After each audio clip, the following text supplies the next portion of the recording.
നിങ്ങൾക്ക് സമാധാനപൂർവം ഒത്തുചേരേണ്ടതിനായി നിങ്ങളിൽ നിന്ന് തന്നെ നിങ്ങൾക്ക് ഇണകളെ സൃഷ്ടിക്കുകയും നിങ്ങൾക്കിടയിൽ സ്നേഹവും കാരുണ്യവും ഉണ്ടാക്കുകയും ചെയ്തതും അവന്റെ ദൃഷ്ടാന്തങ്ങളിൽപ്പെട്ടതത്രേ.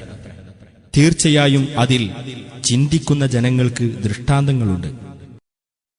നോമ്പിന്റെ രാത്രിയിൽ നിങ്ങളുടെ ഭാര്യമാരുമായുള്ള സംസർഗം നിങ്ങൾക്ക് അനുവദിക്കപ്പെട്ടിരിക്കുന്നു.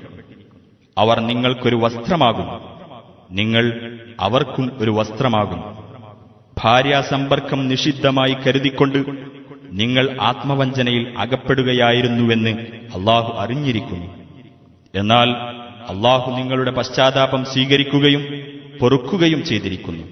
അതിനാൽ ഇനിമേൽ നിങ്ങൾ അവരുമായി സഹവസിക്കുകയും വൈവാഹിക ജീവിതത്തിൽ അള്ളാഹു നിങ്ങൾക്ക് നിശ്ചയിച്ചത് തേടുകയും ചെയ്തുകൊള്ളുക.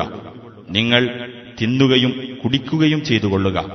പുലരിയുടെ വെളുത്ത ഇഴകൾ കറുത്ത ഇഴകളിൽ നിന്ന് തെളിഞ്ഞു കാണുമാറാകുന്നതുവരെ. എന്നിട്ട് രാത്രിയാകും വരെ നിങ്ങൾ വ്രതം പൂർണ്ണമായി അനുഷ്ഠിക്കുകയും ചെയ്യുക.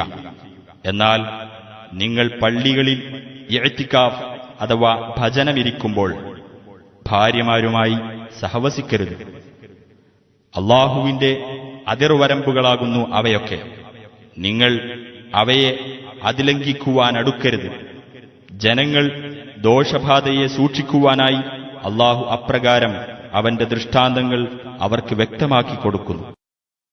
ഒരൊറ്റ സത്തയിൽ നിന്നുതന്നെ നിങ്ങളെ സൃഷ്ടിച്ചുണ്ടാക്കിയവനാണവൻ.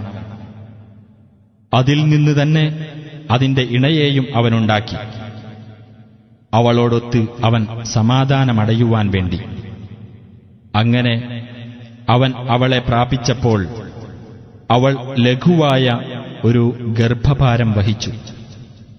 എന്നിട്ട് അവൾ അതുമായി നടന്നു. തുടർന്ന് അവൾക്ക് ഭാരം കൂടിയപ്പോൾ അവർ ഇരുവരും അവരുടെ രക്ഷിതാവായ അള്ളാഹുവിനോട് പ്രാർത്ഥിച്ചു, ഞങ്ങൾക്കു നീ ഒരു നല്ല സന്താനത്തെ തരികയാണെങ്കിൽ തീർച്ചയായും ഞങ്ങൾ നന്ദിയുള്ളവരുടെ കൂട്ടത്തിലായിരിക്കും.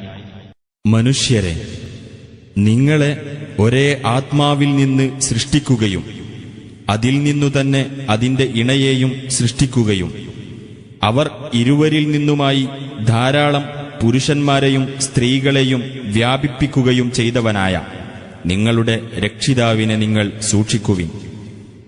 ഏതൊരു അള്ളാഹുവിന്റെ പേരിൽ നിങ്ങൾ അന്യോന്യം ചോദിച്ചുകൊണ്ടിരിക്കുന്നുവോ അവനെ നിങ്ങൾ സൂക്ഷിക്കുക.